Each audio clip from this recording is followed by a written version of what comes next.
श्री स्वामी समर्थ. तुम्हा सगळ्यांचे आपल्या स्वामीसूत्र ब्लॉग या चॅनलवर मनापासून स्वागत. स्वामी भक्त हो, आज पुन्हा एकदा तुमच्यासाठी नवीन व्हिडिओ घेऊन आलेली आहे. आजच्या व्हिडिओमध्ये आपण स्वामी संदेश जाणून घेणार आहोत आणि हा जो स्वामी संदेश आहे ना, तो फक्त आणि फक्त नवीन वर्षाच्या स्वागतासाठी आहे. कारण नवीन वर्षाकडे आपण सगळेजण डोळे लावून बसलो आहोत आणि हे नवीन वर्ष प्रत्येकाच्या आयुष्यामध्ये सुख आणि समाधान घेऊन येवो एवढीच स्वामींच्या चरणी प्रार्थना करते. पण जेव्हा आपण अशा प्रकारचे स्वामी संदेश ऐकून पुढे वाटचाल करणार आहोत ना, तेव्हा फक्त 2024 काय, पण तिथून पुढे येणारं प्रत्येक वर्ष हे आपलं सुखातच जाणार आहे याची मात्र तुम्ही 100% खात्री बाळगा. फक्त त्यासाठी अशा प्रकारचे संदेश ऐकणं गरजेचं आहे आणि ते ऐकून सोडून द्यायचे नाही, तर त्याचं अनुकरण आपल्या जीवनामध्ये करणं देखील गरजेचं आहे.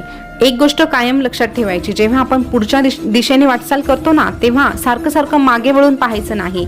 मागे वळून पाहायचं कशासाठी, तर फक्त अनुभव घेण्यासाठी आणि नवीन दिशेकडे वाटचाल करायची. ह्या अनुभवांना घेऊन अनुभव आपल्याला खूप काही शिकवत असतात आणि हे अनुभव आपल्याला पुढे जाण्यासाठी प्रोत्साहित देखील करत असतात. आणि अशीच नवीन वाटचाल करताना स्वामींचा जर आशीर्वाद आपल्या पाठीशी असेल, तर मग आपल्याला कुणाचीही कसलीही भीती बाळगण्याची गरजच नाही. बघा, बघता बघता 2023 वर्ष कधी संपलं कळालंच नाही. बघता बघता 2023 वर्ष कधी संपलं हे कळालंच नाही. आता फक्त राहिले काहीच दिवस, काहीच क्षण. हे दिवस किती भरभर गेले ना, मागचे 11 महिने कसे निघून गेले हे कळालंच नाही.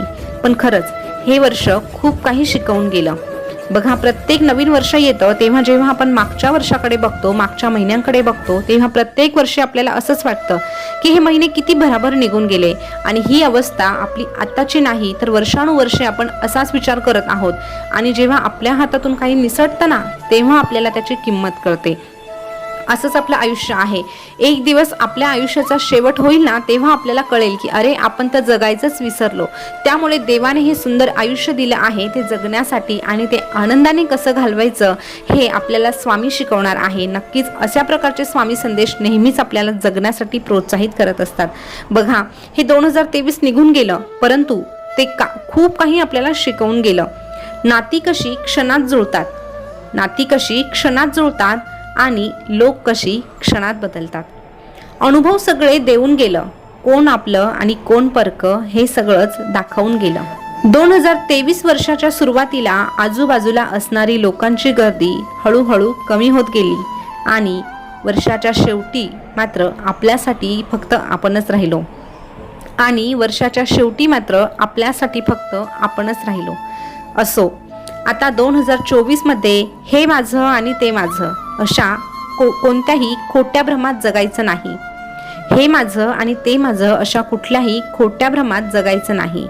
हे मात्र फार चांगलं हे 2023 वर्ष शिकवून गेलं. वर्ष बदलत राहतील तशीच जवळची लोकही बदलत राहतील, पण आपण मात्र एक गोष्ट कधीही विसरायची नाही की आपल्यासाठी आपणच आणि फक्त आपले स्वामीच. आपल्यासाठी आपणच आणि फक्त स्वामीच. त्यामुळे स्वामींना कधीही अंतर देऊ नका, कारण ह्या जगाच्या पाठीवर लोक एक वेळेस साथ सोडतील, परंतु स्वामी आपली साथ कधीही सोडणार नाही. कारण स्वामी नेहमीच म्हणतात की जो माझं नाव जपतो ना, त्याला स्वतः मी जपत असतो. आणि नक्कीच स्वामी त्यांचं वचन कधीही मोडत नाही. शेवटी काय, तर स्वतःसाठी जसे आहात तसेच राहा. कोणासाठी वाईट किंवा चांगले देखील होऊ नका. ज्याला तुम्ही पटलात तो तुम्हाला कधीही सोडणार नाही, आणि ज्याला तुम्ही नाही आवडला त्याच्या समोर तुम्ही जीव जरी ओवाळून टाकला ना, तरीही तो तुमचा कधीच होणार नाही. आणि याचा स्वीकार करा. त्यामुळे अशा लोकांचा विचार तर अजिबात करू नका. वेळेबरोबर मन आणि मनाबरोबर माणसे कशी बदलतात कळतच नाही. डोक्यावरील मनातील सर्व भार या स्वामी महाराजांवर सोपवायचा आहे. आणि रोजच्या दिवसभरामध्ये आपल्याला ज्यांनी छोटी मोठी मदत केली त्यांना वेळोवेळी धन्यवाद मानायचे आहे. मोठ्या जबाबदाऱ्या स्वीकारत मोठा दृष्टिकोन ठेवायचा आहे. छोट्या छोट्या गोष्टींचा त्रास आपल्याला यामुळे होत नाही. आता सूर्याचंच उदाहरण घ्या ना. उगवता सूर्य आणि मावळता सूर्य दोन्हीही दिसायला सारखेच असतात. दोन म्हणण्यापेक्षा असं म्हणा ना की ते दोघंही एकच असतात. पण दोघांमध्ये फरक एवढाच आहे की उगवता सूर्य आशा घेऊन येतो आणि मावळता सूर्य मात्र अनुभव देऊन जातो. खरं तर वाईट कोणीच नसतं, वाईट या जगामध्ये कोणीच नसतं. फक्त वेळ ठरवत असते ती चांगली आहे की वाईट आहे. आणि वेळ आपल्याला खूप काही शिकवून जात असते. आणि आपल्या आयुष्यामध्ये अशीही एक वेळ येते की तेव्हा या जगाच्या पाठीवर आपल्या इतकं वाईट कोणीही नाही असं बऱ्याच जणांचा समज होऊन जातो. आणि आपण कितीही चांगलं वागलो तरीही आपल्याला शेवटी वाईटच ठरवलं जातं. पण याचं कारण ठाऊक आहे का तुम्हाला की तुम्हाला अशा पद्धतीची वागणूक का मिळते? तर त्याचं एकमेव कारण असंच आहे की आपण लोकांच्या विरोधात वागतो, लोकांच्या मनाप्रमाणे वागत नाही. कारण एक वेळ असाही येऊ शकतो की आपण आपल्यासाठी लढायचं असतं, आपल्या स्वतःला सिद्ध करण्यासाठी पुढे जायचं असतं. आणि जेव्हा आपण अशा प्रकारे लोकांचा विरोध करतो ना, तेव्हा तो विरोध लोकांना सहन होत नाही आणि मग ते आपल्याला वाईट बोलायला सुरुवात करतात. आणि म्हणूनच अशा लोकांचा फार विचार करत बसण्यापेक्षा जर आपण आपल्या स्वामींवर विश्वास ठेवला तर स्वामी कधीही आपल्याला दुखावू शकत नाही. आयुष्यात कधी असं वाटलं ना की आता सर्व काही संपलं आहे आणि आता आपलं कोणीही नाही, तेव्हा फक्त आणि फक्त एकदा स्वामींना हाक मारून बघा, स्वामींकडे डोळे लावून बघा. स्वामी क्षणात तुमच्याकडे धावत येतील आणि तुमच्याकडून जे काही हिरावून घेतलं आहे ना त्याच्या दुपटीने ते तुम्हाला पुन्हा मिळवून देतील. फक्त एवढा विश्वास मात्र तुम्ही त्यांच्यावर ठेवा.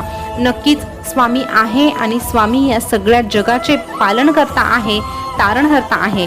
कारण ते साक्षात ब्रह्मांड नायक आहे. आणि हा ब्रह्मांड नायक जर आपल्यासोबत असेल तर आपल्यासाठी अशक्य असं काहीही राहत नाही. त्यामुळे कायमस्वरूपी एकच गोष्ट लक्षात ठेवायची आहे, प्रसंग कोणताही असो, सुखाचा असो किंवा दुःखाचा असो, कोणत्याही प्रसंगी स्वामींच्या सेवेला सोडू नका. भलेही सेवा केल्याने तुमचे लगेचच चांगले होणार नाही, पण एक मात्र खरं आहे की किमान तुमचे वाईट सुद्धा कधीच होणार नाही. आणि काही वाईट होत असेल तर स्वामी महाराज ते कधी होऊच देणार नाही, ते कधी घडूच देणार नाही. कारण या जगाच्या पाठीवर नशीब बदलवण्याची जर कोणामध्ये ताकद असेल ना तर ती फक्त स्वामींमध्ये आहे, हे मात्र लक्षात घ्या. तर स्वामी भक्त हो, हे 2023 संपता हा स्वामी संदेश जर आपण उराशी बाळगला ना तर नक्कीच 2024 हे आपल्यासाठी सोन्यासारखं आयुष्य घेऊन येणार आहे आणि आपलं आयुष्य सुखात आणि समाधानातच जाणार आहे. तर हा स्वामी संदेश तुम्हाला कसा वाटला हे कमेंटमध्ये आवर्जून सांगा.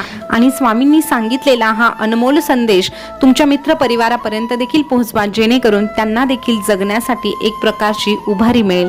चला मग पुन्हा भेटूया असाच नवीन स्वामी संदेश घेऊन. तोपर्यंत बोलत रहा श्री स्वामी समर्थ, जय जय स्वामी समर्थ. असेच संदेश जाणून घेण्यासाठी आपल्या स्वामी सूत्र ब्लॉग या चॅनलला सबस्क्राईब करा. धन्यवाद.